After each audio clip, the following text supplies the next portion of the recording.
The crystalline towers of New Kepler caught the morning light like prisms, casting rainbow patterns across the bustling plaza where species from a dozen worlds conducted their daily business. Zara pressed her palm against her forehead, feeling the familiar throb of stress building behind her emerald eyes. Her silver hair, normally arranged in the traditional Kalari style, had come loose from its braids during her frantic morning of calls. "Please, Jorin," she said into her communication device, watching her reflection waver in the polished surface of a nearby fountain. "It's only for 3 days. Nyx is perfectly harmless once you get to know her." The response crackled through the speaker with barely concealed panic. "Harmless? Zara, that creature of yours has 6 legs and crystalline spikes. My cousin's friend said it can shoot energy beams from its eyes." "That's completely false," Zara protested, though she had to admit Nyx did look rather intimidating to those unfamiliar with Scythian fauna. "She's actually quite gentle. Those aren't spikes, they're sensory formations, and she's never shot anything from anywhere." "I'm sorry, but no. Absolutely not. Find someone else." The line went dead, leaving Zara staring at her device in frustration.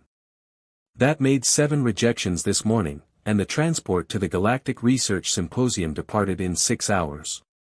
Missing the symposium wasn't an option. Her presentation on interspecies biological adaptation could secure funding for the next 5 years of research. She slumped onto a bench near the fountain, watching aliens of various species hurry past. A family of blue-skinned Altarians guided their floating offspring through the crowd. 2 crystalline beings from the outer rim conducted business through harmonious chimes. Even a small group of humans, still relatively new to the galactic community, chatted animatedly as they explored the plaza. The humans caught her attention. In the 5 years since first contact, she'd had limited interaction with the species, but their reputation for adaptability and unconventional thinking preceded them. "Perhaps. Ma'am. You look like you're having the kind of day that calls for professional intervention." Zara looked up to find a human male standing nearby, tool belt slung around his waist and a concerned expression on his weathered face. He was taller than most humans she'd encountered, with dark hair that showed hints of premature silver and intelligent brown eyes that seemed to take in everything at once. "I'm sorry," she said, confused by his phrasing. "Marcus Reed," he said, extending a hand in the human greeting gesture. "I maintain the environmental systems for this sector. Couldn't help but notice you've been making increasingly desperate-sounding calls for the past hour." Despite her situation, Zara found herself smiling at his directness. "Zara Thane. And yes, you could say I'm having a challenging morning. Want to talk about it? Sometimes an outside perspective helps." There was something refreshingly straightforward about the human's manner. Unlike the formal protocols of Kalari interaction, he seemed genuinely interested without any underlying agenda. Against her better judgment, Zara found herself explaining her predicament. "So you need someone to pet sit," Marcus summarized when she finished. "And everyone's too scared of your 6-legged friend to help out." "That's an oversimplification, but essentially accurate," Zara agreed. "Nyx isn't just any pet. She's a rare Scythian lumina, and caring for her requires understanding her specific needs." "What kind of needs?" Zara hesitated. She'd learned that most species found Nyx's requirements either bizarre or alarming. She needs regular interaction, specific temperature controls, and her diet is quite particular. She also requires daily grooming to maintain her crystalline formations. "Sounds manageable," Marcus said with a shrug. "I've dealt with environmental systems for dozens of species. How different can one creature be?" "You're not serious." "Why wouldn't I be? I've got 3 days off starting this afternoon, and honestly, it sounds more interesting than my usual routine of recalibrating atmospheric processors." Zara studied his face, looking for signs of jest or hidden motives. She found neither. "Marcus, you don't understand. Nyx is intimidating to most people. She's larger than a human, and her appearance can be quite startling." "I grew up on a terraforming station," Marcus replied. I've seen plenty of startling things. Besides, if she's as gentle as you say, what's the real problem? The real problem, Zara realized, was that she was desperate enough to consider trusting her beloved companion to a complete stranger. But there was something about Marcus's calm confidence that was reassuring. Unlike the other potential caretakers, he wasn't asking about containment protocols or safety equipment. Would you like to meet her? Zara heard herself asking. Lead the way. The journey to Zara's apartment in the residential district gave her time to second-guess her impulsive decision. Marcus walked beside her, seemingly unbothered by the curious stares they attracted. Interspecies pairs were still uncommon enough to draw attention. So what exactly do you research? Marcus asked as they entered the building's lift. Biological adaptation patterns in relocated species, Zara replied. Essentially, how creatures adjust when moved from their native environments. Like Nyx. Exactly. She was rescued from Scythera before the solar storms made the planet uninhabitable. I've been studying how she's adapted to life here. The lift opened onto Zara's floor, and she led Marcus to her door. Before we go in, I should warn you that Nyx can sense emotions. If you're nervous or afraid, she'll know. Good to know, Marcus said, then surprised her by adding, what should I know about her personality? The question caught Zara off guard. In all her previous conversations with potential caretakers, no one had asked about Nyx's personality. They were too focused on safety protocols and containment procedures. She's curious and intelligent, Zara said, feeling a warmth in her chest at the opportunity to talk about her companion's better qualities. She loves puzzles and games. Sometimes I think she gets lonely when I'm working long hours. Lonely, Marcus repeated thoughtfully. Makes sense. Most intelligent creatures need social interaction. Zara activated her door lock, and they stepped into her apartment. The space was designed for both Kalari and Scytheran comfort, with sections of polished stone flooring and areas of soft, cushioned surfaces.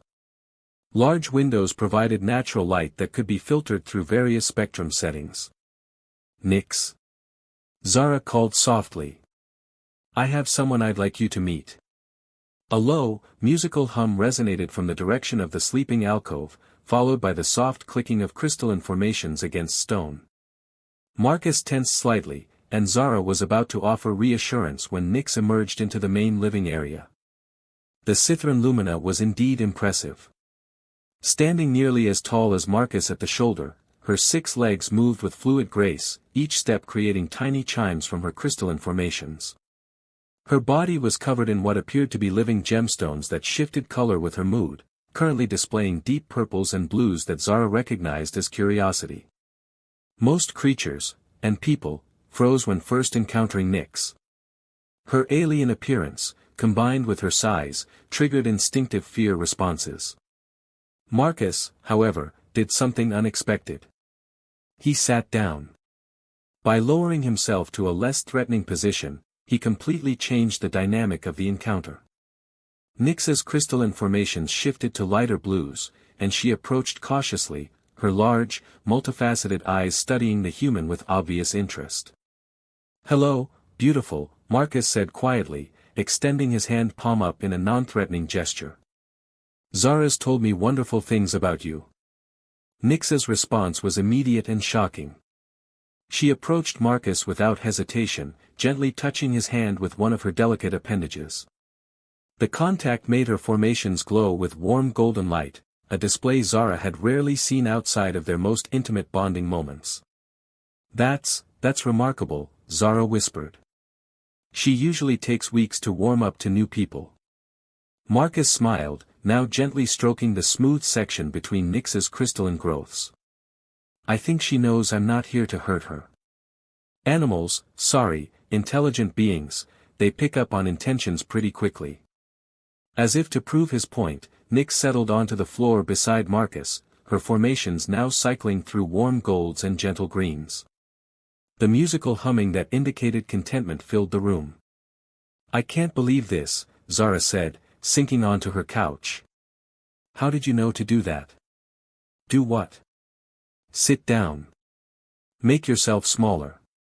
Most people try to assert dominance or show they're not afraid by standing tall. Marcus shrugged, continuing his gentle interaction with Nyx. Seemed obvious. She's already bigger than me, so trying to look imposing would just be silly. Better to show respect. The simple wisdom of his approach struck Zara profoundly.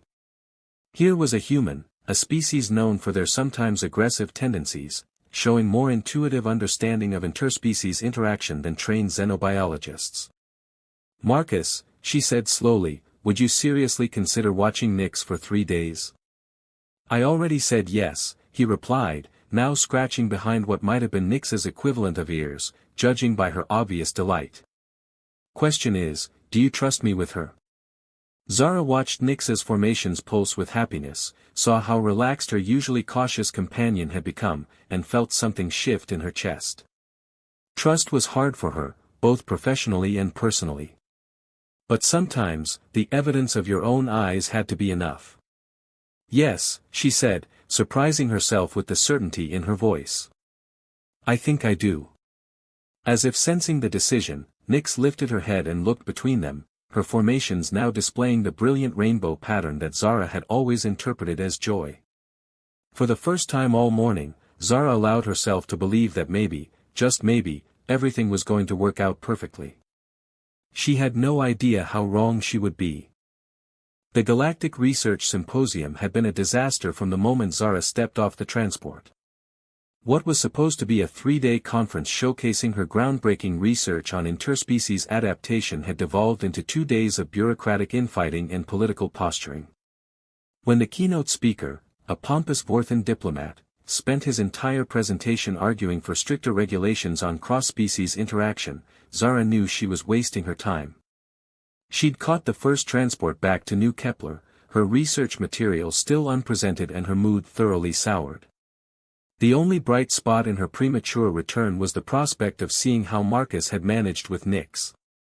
Despite her initial confidence in her decision, she'd spent the past 2 days alternating between excitement and worry about leaving her precious companion with a virtual stranger. As her transport descended toward the residential district, Zara's communicator chimed with an incoming message from her neighbor, Mrs. Quelix. The elderly Altarian woman was notorious for her nosiness, but she occasionally provided useful information about building maintenance issues. Zara, dear, the message began in Quelix's warbling voice, I hope you're having a lovely time at your conference. I wanted to let you know there's been quite a commotion from your apartment the past 2 days.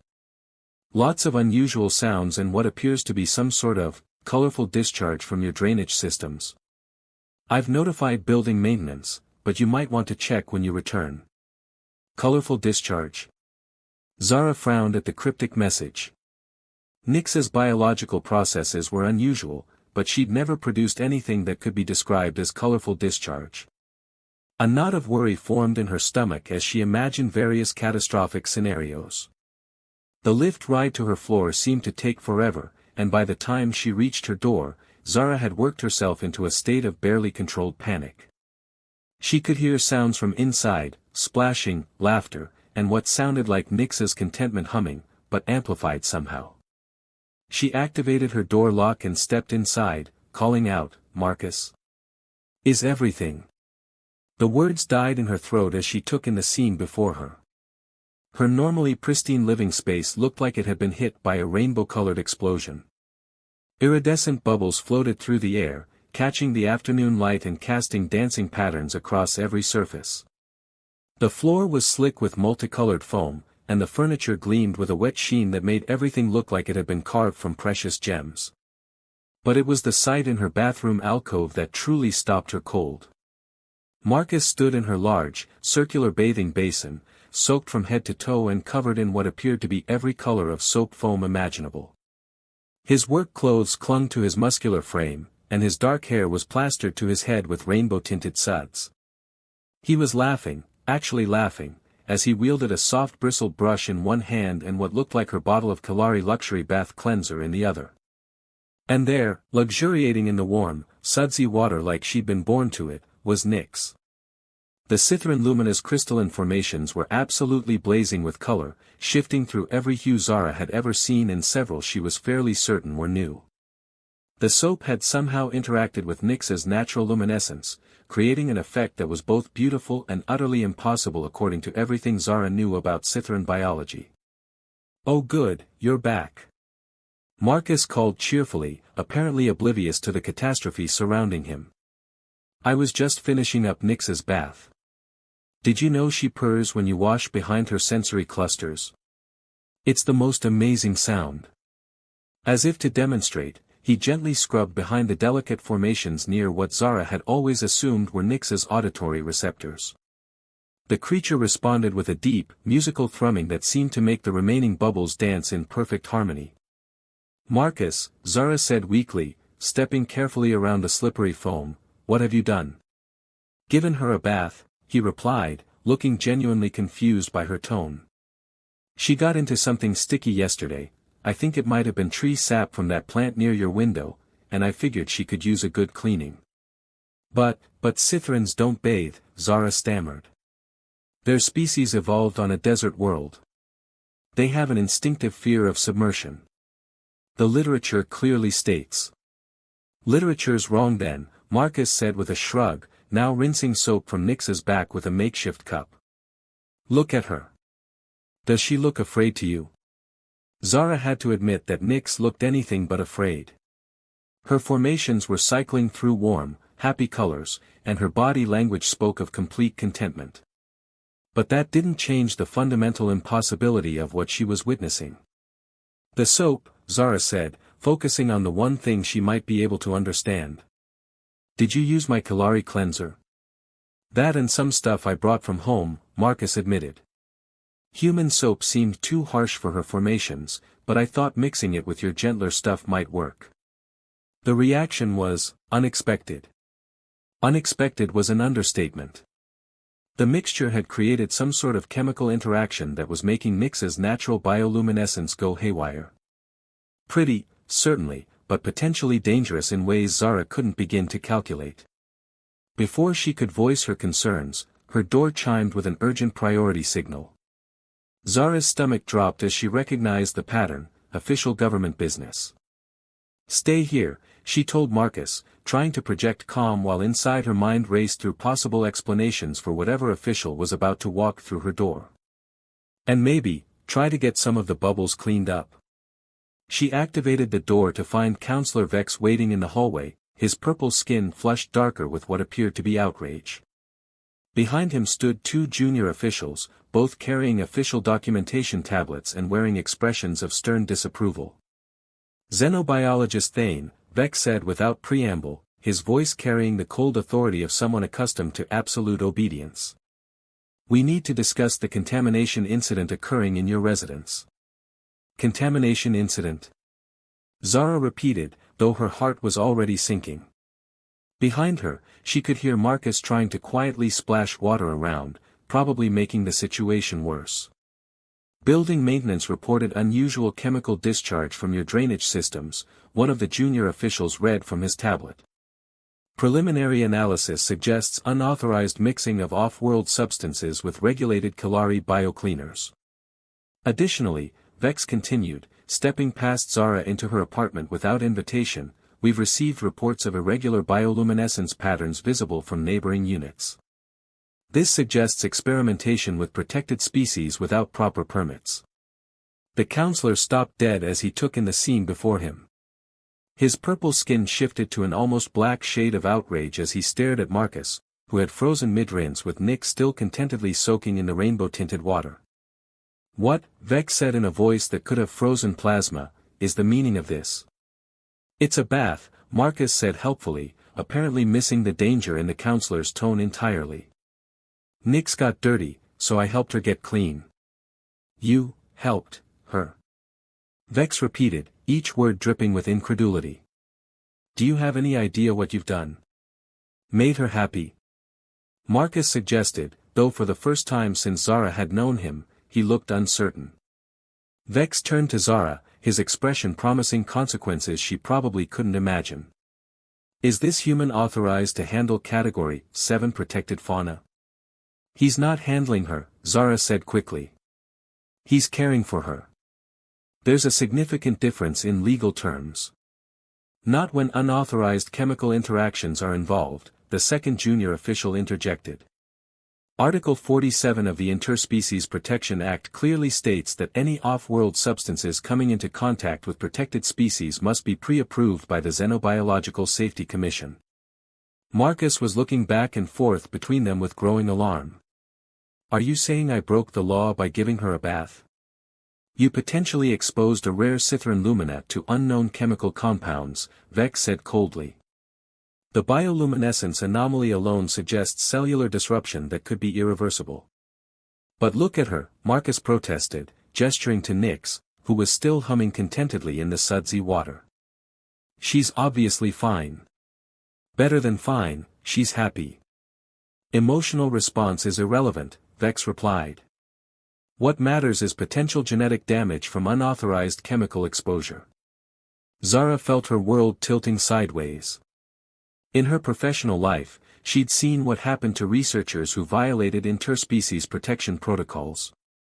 Careers ended, research confiscated, subjects removed to government facilities for proper care. The thought of losing Nyx to bureaucratic overreach made her feel physically ill. Counselor Vex, she began carefully, I understand your concerns, but surely we can resolve this without. The creature will need to be quarantined immediately, Vex announced, cutting her off. Full decontamination procedures and comprehensive biological assessment to determine the extent of the damage. Damage? Marcus stepped out of the bathing basin, water streaming from his clothes as he moved protectively closer to Nyx. The only damage here is going to be traumatizing her by dragging her away from people who actually care about her. Vex's skin darkened further. Human, you are in no position to make demands. Your unauthorized presence here compounds the violations exponentially. My presence was authorized, Marcus said firmly. Zara asked me to care for Nyx, and that's exactly what I've been doing. Caring for protected fauna requires specific licensing and training, the first junior official said, consulting his tablet. Records show no such credentials for any human named Marcus Reed. Zara watched the situation spiraling out of control and made a desperate decision. The chemical interaction appears to be temporary, she said, using her most professional tone. Nyx's formations are already beginning to return to normal luminescence patterns. I propose we monitor the situation for 24 hours before taking any drastic action. She wasn't entirely lying, some of the more intense colors were starting to fade, though Nyx still looked like a living rainbow. Unacceptable, Vex replied immediately.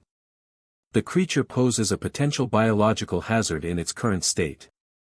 It will be transferred to the central research facility within the hour. No, Marcus said quietly, but with such conviction that everyone in the room turned to look at him. You're not taking her anywhere. Excuse me. Vex seemed genuinely shocked that a human would dare contradict him. She's not a creature, or a specimen, Marcus continued, his voice gaining strength. She's an intelligent being with feelings and preferences. And right now, she's scared because a bunch of strangers are standing in her home talking about dragging her away to some facility. As if to prove his point, Nyx's formations shifted from their happy rainbow display to the deep reds and oranges that Zara recognized as distress. The Scytheran rose from the water, moving to position herself between Marcus and the officials, her size suddenly seeming much more imposing in the confined space. Step away from the contaminated specimen, Vex ordered, but his voice had lost some of its authority in the face of Nyx's obvious protectiveness. Her name is Nyx, Marcus said firmly, reaching out to gently touch one of her formations. The contact immediately shifted her colors back toward calmer blues and greens. And I'm not stepping away from a friend who needs me. Zara felt something warm and complicated bloom in her chest as she watched Marcus stand up to the most powerful bureaucrat in the district for Nyx's sake. She'd never seen anyone show such instinctive protectiveness toward her beloved companion. This is highly irregular, the second junior official muttered, making notes on his tablet. We'll need to file additional reports about human interference with official proceedings. File whatever you want, Zara said, surprising herself with her own boldness. But Marcus is right. Any action regarding Nyx should consider her well-being, not just regulatory compliance. Vex looked between them with obvious frustration. You're both making a serious mistake. The contamination protocols exist for good reason. And sometimes protocols need to be flexible enough to account for individual circumstances, Zara replied, drawing on years of academic training in diplomatic language. The counselor's expression suggested he was calculating his next move. Finally, he said, "Very well. You have 12 hours to demonstrate that no permanent damage has occurred. If the creature shows any signs of biological distress by tomorrow morning, it will be immediately transferred to proper containment." "And if she's fine?" Marcus asked. "Then we'll discuss reduced penalties for the violations that have already occurred," Vex replied coldly. "Don't mistake temporary clemency for absolution." After the officials left, Zara slumped against her door, suddenly exhausted. The apartment was still covered in rainbow foam, Nyx was still glowing like a living aurora, and she'd just committed herself to proving that an impossible situation was actually perfectly normal. "Well," Marcus said, looking around at the chaos, "that could have gone better." "Could have gone better?" Zara stared at him in disbelief. "Marcus, we could both end up in detention, and Nyx could be taken away forever." "Could be," he agreed calmly, "but look at her. Really look." Zara followed his gaze to where Nyx had settled onto her favorite cushion, her formations now cycling through gentle, contented patterns despite the lingering soap residue. The Scytheran was clearly relaxed and happy, showing no signs of the biological distress that should have accompanied chemical contamination. "She's not just okay," Marcus continued. "She's better than okay. Whatever happened with the soap mixture, it didn't hurt her. If anything, she seems more vibrant than before." He was right, Zara realized. The change in Nyx's luminescence wasn't just random color, there were patterns, almost like she was communicating something.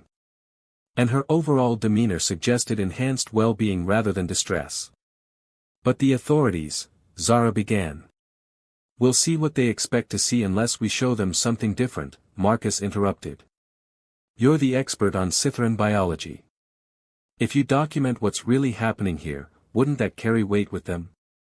The suggestion sparked something in Zara's scientific mind. He was right, she was uniquely qualified to assess Nyx's condition. And if she could prove that the soap mixture had been beneficial rather than harmful. "It would be risky," she said slowly. "If I'm wrong, if there are delayed effects we're not seeing. Then we deal with it," Marcus said simply. "But I don't think we're wrong. I've been watching her for 2 days, Zara. This isn't what chemical contamination looks like." As if responding to the conversation, Nyx rose from her cushion and approached them both, her formations pulsing with warm, welcoming colors. She gently touched Zara's arm with one appendage while leaning against Marcus with obvious affection. "She trusts us," Zara said softly, feeling the truth of it resonate in her chest. "And we won't let her down," Marcus replied, his confidence steadying her nerves. Looking at him standing there, still dripping with rainbow-tinted water and absolutely determined to protect a creature he'd known for less than 3 days, Zara felt her heart do something complicated and wonderful. Whatever happened with the authorities, whatever consequences they faced, she knew one thing for certain. She was falling for this impossible human who turned her orderly life upside down with nothing more than soap, water, and an unshakable belief in doing what was right. The thought should have terrified her. Instead, as Nyx hummed contentedly between them and soap bubbles continued to drift through the air like tiny rainbows, Zara found herself smiling. Maybe upside down was exactly where she needed to be. The morning after Counselor Vex's ultimatum dawned gray and drizzling, matching Zara's mood as she paced her apartment while simultaneously documenting Nyx's condition and fielding increasingly frantic communications from her family. The rainbow soap residue had finally faded from her furniture, but the political fallout was just beginning. Zara Moonweaver Thane, her mother's voice carried the particular tone of disappointment that had haunted Zara's childhood. "Explain to me how you've managed to create an interspecies incident in the span of 3 days. Jinx Thane materialized in holographic form above Zara's communication console, her silver hair arranged in the elaborate traditional style that marked her as a member of the Kalari Cultural Preservation Society. Her emerald skin bore the ritual scarification that indicated high social standing, and her formal robe suggested she was calling from the family compound rather than her private residence. "It's not an interspecies incident, Mother," Zara replied wearily, pausing in her documentation to address the hologram. "It's a simple misunderstanding that's being blown out of proportion by bureaucratic overreach." "A simple misunderstanding?" Jinx's scarification flared with bioluminescent indignation. "The entire Kalari Council has received reports of your association with a human male. They're saying he's contaminated your research specimen with primitive chemical compounds." "Nyx isn't a research specimen," Zara said firmly. "She's my companion. And Marcus didn't contaminate anything, he helped her when she needed care." "Marcus." Jinx pronounced the human name like it tasted unpleasant. "And where exactly is this Marcus now?" Zara glanced toward the bathroom alcove where Marcus was installing what he called a proper drainage system to handle any future bathing adventures. She could hear him whistling while he worked, seemingly unbothered by the fact that his actions had triggered a diplomatic crisis. "He's helping repair the damage from yesterday," Zara said carefully. "Damage," Jinx repeated ominously. "Zara, please tell me you haven't formed an attachment to this human." The question hung in the air like an accusation. Among the Kalari, interspecies romantic relationships weren't forbidden, but they were heavily discouraged through social pressure and cultural expectations. The traditional bonding ceremonies, family negotiations, and formal courtship rituals were designed to ensure compatibility within Kalari society. "My personal relationships are my own concern," Zara replied, which was apparently exactly the wrong thing to say. Jinx's scarification blazed brighter. "Your personal relationships become community concern when they threaten our cultural stability. The Preservation Society has already received 3 formal complaints about your behavior." "What behavior?" Zara demanded. "Caring for my companion. Hosting a guest in my home. Allowing an unbonded human male to remain in your residence overnight," Jinx said coldly. "Engaging in unsupervised interspecies interaction without proper cultural mediation. Permitting said human to interfere with protected fauna using primitive methodologies." Each accusation hit like a physical blow. Zara had known her family would disapprove if they learned about Marcus, but she hadn't anticipated the formal language of cultural violation. "He's not primitive," she said quietly. "He's kind and intelligent and he cares about Nyx." "Caring isn't sufficient," Jinx replied. "Humans lack the biological and cultural sophistication necessary for proper interspecies bonding. Their emotional volatility and short lifespans make them unsuitable partners for our people." "That's prejudice, not fact," Zara shot back, her own scarification beginning to glow with anger. "It's reality based on 5 years of careful observation," Jinx countered. "The Human Diplomatic Corps has already filed 17 formal complaints about mixed relationships gone wrong. Property disputes, custody battles over hybrid offspring, cultural misunderstandings that led to violence. 17 cases out of millions of interactions," Zara protested. "That's hardly a statistical basis for." "It's a basis for caution," Jinx interrupted.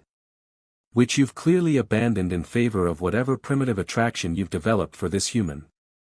Before Zara could respond, Marcus emerged from the bathroom, wiping his hands on a towel. He paused when he saw the holographic display, taking in the tension radiating from both women. "Sorry," he said carefully. "Didn't realize you were in a meeting." "I can." "You must be Marcus," Jinx said, her tone carrying the particular politeness that Kalari reserved for beings they considered intellectually inferior. "I'm Jinx Thane, Zara's mother." "Pleasure to meet you, ma'am," Marcus replied with genuine warmth. "Zara's told me wonderful things about her family." "Has she?" Jinx said flatly. "And what exactly are your intentions regarding my daughter?" "Mother!" Zara exclaimed, mortified by the directness of the question. It's okay, Marcus said, moving to stand beside Zara in a gesture of solidarity that didn't go unnoticed by Jinx. Mrs. Thane, I care about your daughter very much. She's brilliant, compassionate, and dedicated to her work. I'm honored that she's allowed me into her life. Honored, Jinx repeated skeptically. And when this temporary infatuation ends, as human attachments inevitably do, what becomes of the cultural damage you've caused? Marcus frowned. I'm not sure what you mean by temporary infatuation. Humans form emotional bonds quickly and intensely, but lack the biological capacity for long-term commitment, Jinx explained with the patience of someone addressing a child. Your neural chemistry simply isn't designed for the century-long partnerships that Kalari consider normal. With respect, ma'am, Marcus said, his voice remaining calm despite the obvious insult, I think you might be operating on some outdated information about human psychology. Jinx's scarification flared. Are you suggesting I'm wrong about your species' limitations? I'm suggesting that maybe individual personalities matter more than species generalizations, Marcus replied. I've seen humans maintain lifelong commitments, and I've seen Kalari who couldn't keep a promise for a week. People are people, regardless of what planet they're from. The simple wisdom of his response seemed to catch Jinx off guard. For a moment, her expression softened slightly before hardening again. Philosophy aside, she said coolly, the practical reality remains unchanged. This association is damaging Zara's reputation and career prospects. The Cultural Preservation Society has already suggested she might be unsuitable for promotion to senior xenobiologist. Zara felt the words like a physical blow. The senior xenobiologist position was everything she'd worked toward for the past decade, the culmination of her research, the platform she needed to make real changes in interspecies understanding. They can't do that, she whispered.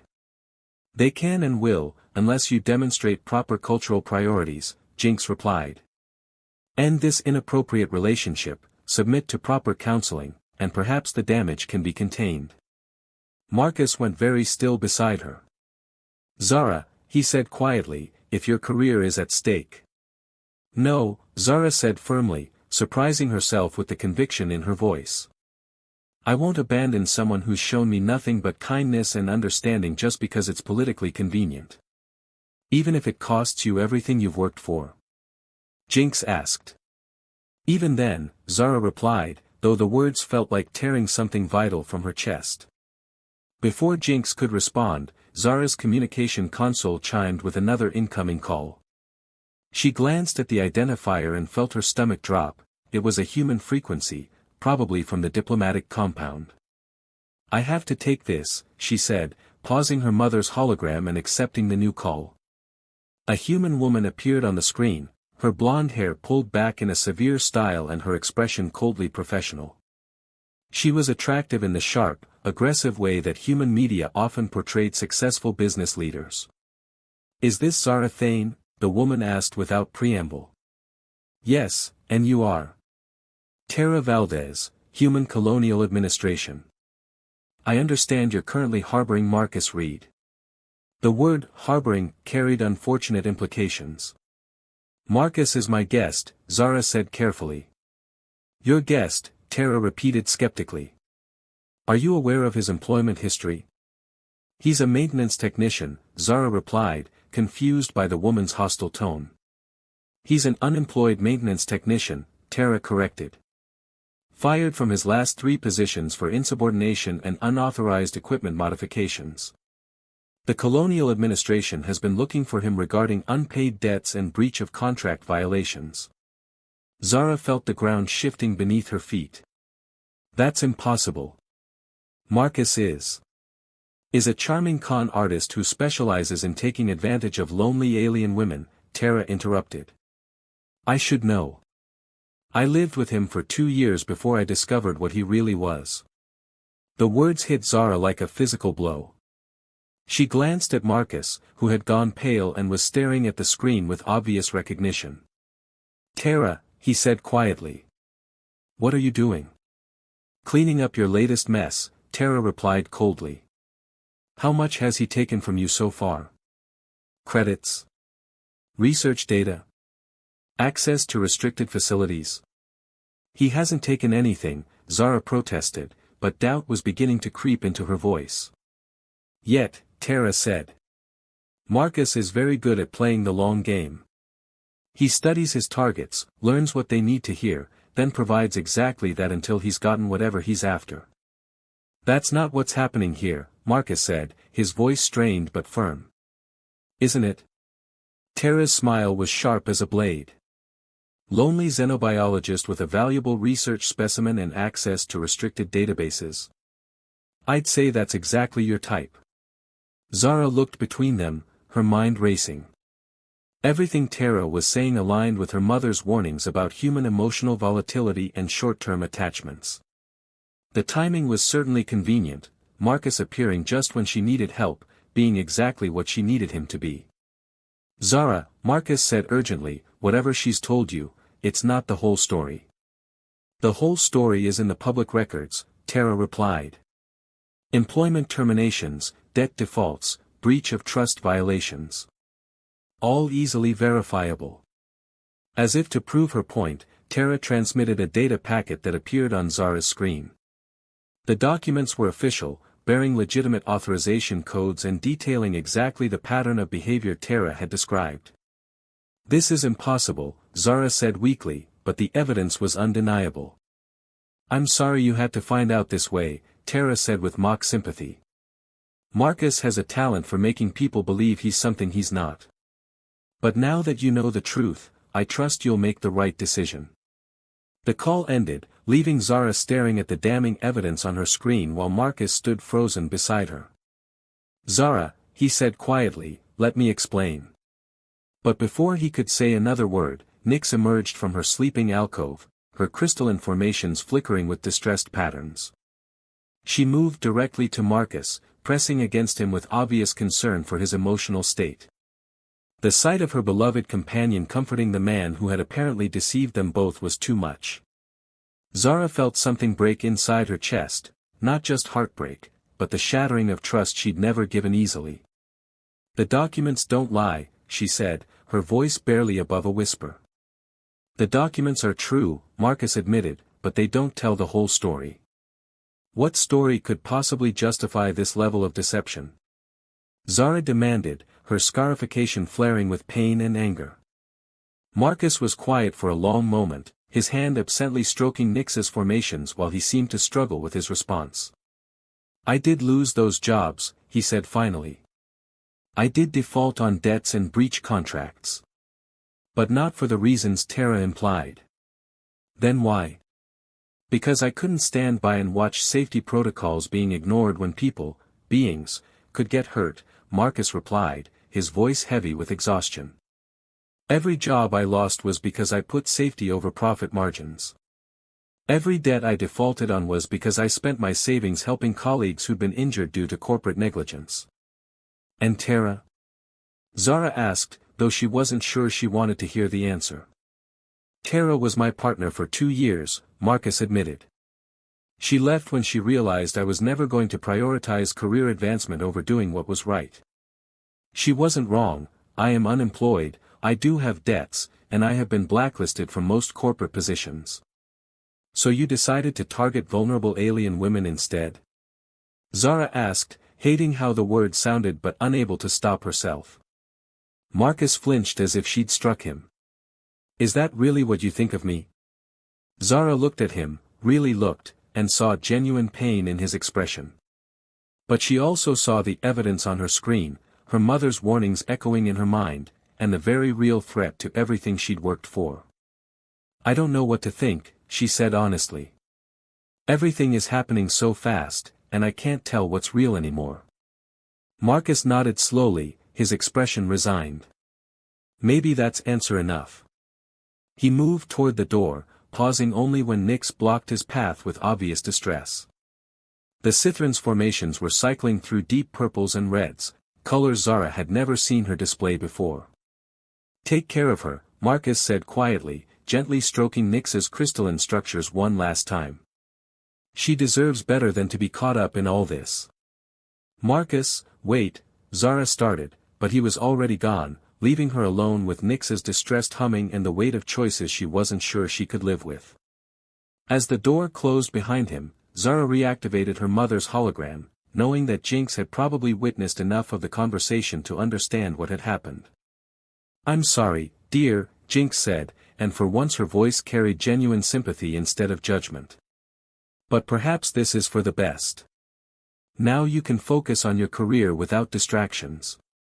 "Yes," Zara said numbly, watching Nyx pace restlessly around the apartment, clearly searching for Marcus. "Without distractions." But as she looked at the evidence of Marcus's supposed deception on her screen, then at Nyx's obvious distress at his absence, Zara couldn't shake the feeling that she'd just made the biggest mistake of her life. The apartment felt empty without his presence, and despite everything Terra had revealed, Zara found herself missing the sound of his laughter, the confidence in his voice when he talked about doing what was right, and the way he'd stood between Nyx and Counselor Vex without a moment's hesitation. Those weren't the actions of a con artist. They were the actions of a man who cared deeply about protecting those who couldn't protect themselves. But caring wasn't enough to bridge the gap between species, cultures, and the expectations of two different worlds. As Nyx's distressed humming filled the silence, Zara wondered if some barriers were simply too high to overcome. Outside, the gray drizzle continued, and somewhere in the city, Marcus was walking away from the only chance at happiness she'd ever really had. The thought should have brought relief. Instead, it felt like the end of something beautiful before it had ever really begun.